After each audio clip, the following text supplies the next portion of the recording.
आप सभी स्वस्थ रहें, खुश रहें, इसी कामना के साथ एक बार फिर से आप सभी का हमारे चैनल डेली एस्ट्रोलॉजर शशि में हार्दिक स्वागत है।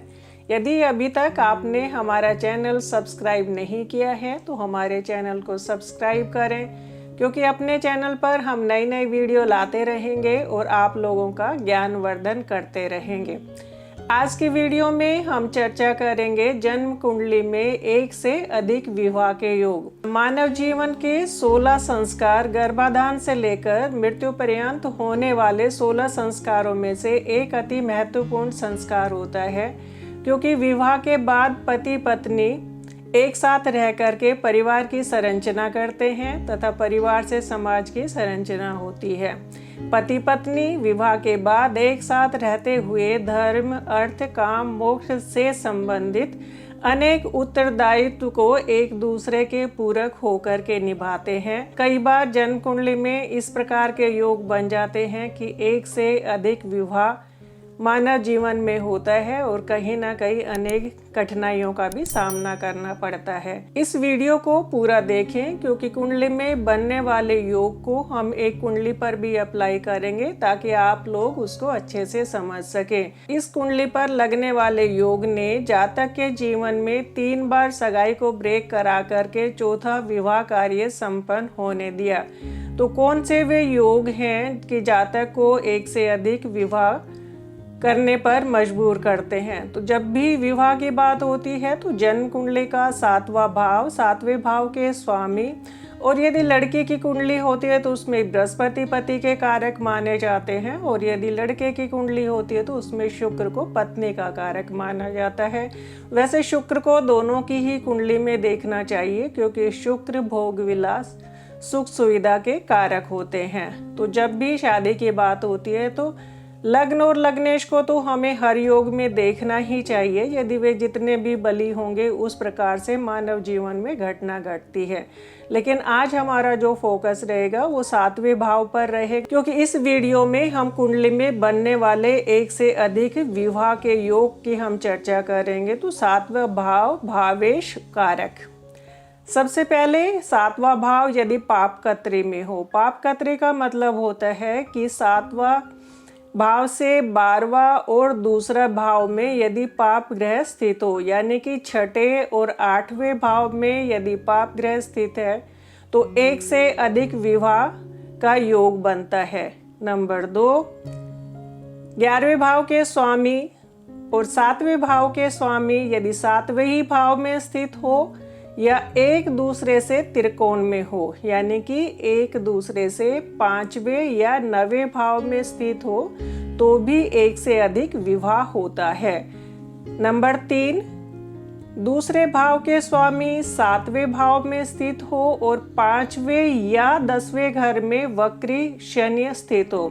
5वें और 10वें घर में इसलिए लिया जाता है क्योंकि 5वें घर से वक्री शनि 7वें भाव पर तीसरी दृष्टि डालेंगे और 10वें भाव में स्थित होकर के 10वीं दृष्टि 7वें भाव पर डालेंगे।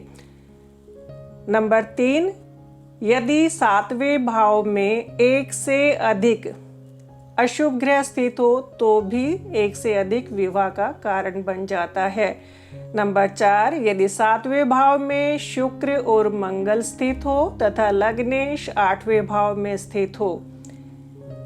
नेक्स्ट हम इसमें लेते हैं कि जब भी 7वें भाव में एक से अधिक अशुभ ग्रह स्थित हो और 7वें भाव के स्वामी कमजोर हो तो भी एक से अधिक विवाह का योग बन जाता है। नेक्स्ट पॉइंट, 7वें भाव के स्वामी अपने से 6ठे, 8वें या 12वें भाव में स्थित हो, यानी कि 7th लॉर्ड यदि 2nd हाउस में स्थित हो लग्न से, या 12वें भाव में स्थित हो या 6ठे भाव में स्थित हो तो भी एक से अधिक विवाह का योग बनता है। जब भी 7वें भाव पर राहु का कैसे भी प्रभाव हो, चाहे 7वें भाव में राहु स्थित हो या तीसरे भाव में राहु स्थित होकर के अपनी 5वीं दृष्टि से 7वें भाव को देखे और 7वें भाव के स्वामी यदि कमजोर हो तो भी एक से अधिक विवाह का योग बनता है। नेक्स्ट लेते हैं कि यदि 12वें भाव में मंगल स्थित हो और 10वें भाव में यदि शनि स्थित हो तो भी एक से अधिक विवाह के योग बनते हैं। नेक्स्ट पॉइंट है, यदि 7th लॉर्ड और शुक्र, क्योंकि शुक्र विवाह के कारक हैं, नवमांश कुंडली में द्विस्वभाव राशि में यानी कि मिथुन, कन्या, धनु और मीन राशि में स्थित होते हैं तो भी एक से अधिक विवाह का योग बनाता है। तो जब भी इस प्रकार से कुंडली में योग बनते हैं तो कहीं ना कहीं एक से अधिक विवाह जीवन में घटित होते ही हैं। आइए अब ये जो रूल बताए गए हैं इनको एक कुंडली पर अप्लाई करते हैं। जैसा कि मैंने पहले बताया कि इनकी 3 सगाई टूटने के बाद में चौथा विवाह कार्य संपन्न हुआ और वो भी इंटरकास्ट हुआ, क्योंकि 7वें भाव पर जब भी राहु का कैसे भी, चाहे 7वें भाव में स्थित हो या 7वें भाव को राहु देखे तो इंटरकास्ट मैरिज भी कराते हैं। तो आइए एक नज़र डालते हैं उस कुंडली पर। आइए सबसे पहले हम रूल देखते हैं कि 11वें भाव के स्वामी और 7वें भाव के स्वामी यदि 7वें भाव में स्थित हो तो यहाँ पर 11वें भाव के स्वामी शनि, 7वें भाव के स्वामी शुक्र दोनों ही 7वें भाव में स्थित है। तो पहला रूल यहाँ पर ये अप्लाई होता है। दूसरा हम देखें कि 7वें भाव में यदि अधिक अशुभ ग्रह स्थित हो तो 7वें भाव पर जब भी हम ग्रहों की स्थिति देखें तो नीच राशि के सूर्य, शनि उच्च के हैं बट अशुभ ग्रह में ही इसको हम काउंट करेंगे, बृहस्पति जो कि 12वें भाव के लॉर्ड हैं। नेक्स्ट पॉइंट इसमें जो रूल लग रहा है कि तीसरे घर में राहु स्थित होकर के अपनी 5वीं दृष्टि से 7th हाउस और हाउस लॉर्ड को दृष्टि प्रदान कर रहे हैं। तो ये भी एक से अधिक विवाह का योग भी बनाता है। और जैसा कि हमने चर्चा की कि इनकी इंटरकास्ट मैरिज हुई तो राहु का यहाँ पर जब भी संबंध बन जाता है तो विवाह इंटरकास्ट होने के योग इसमें बना देता है। जब भी 7वें भाव के स्वामी यदि 12वें भाव में स्थित हो या 12वें भाव के स्वामी 7वें भाव में स्थित हो, यानी कि कैसे भी 7वें भाव से यदि हम काउंट करते हैं तो 12वां भाव 7वें भाव से 6ठा भाव हो जाता है। तो जब भी 7वें भाव के स्वामी का 6ठे, 8वें या 12वें भाव से संबंध बने या स्थित हो तो यहाँ पर हम बृहस्पति को देख रहे हैं। बृहस्पति नवमेश भी है, लेकिन पहले हम जो एक से अधिक विवाह के योग देख रहे हैं तो उसमें हम इस रूल को अप्लाई करेंगे।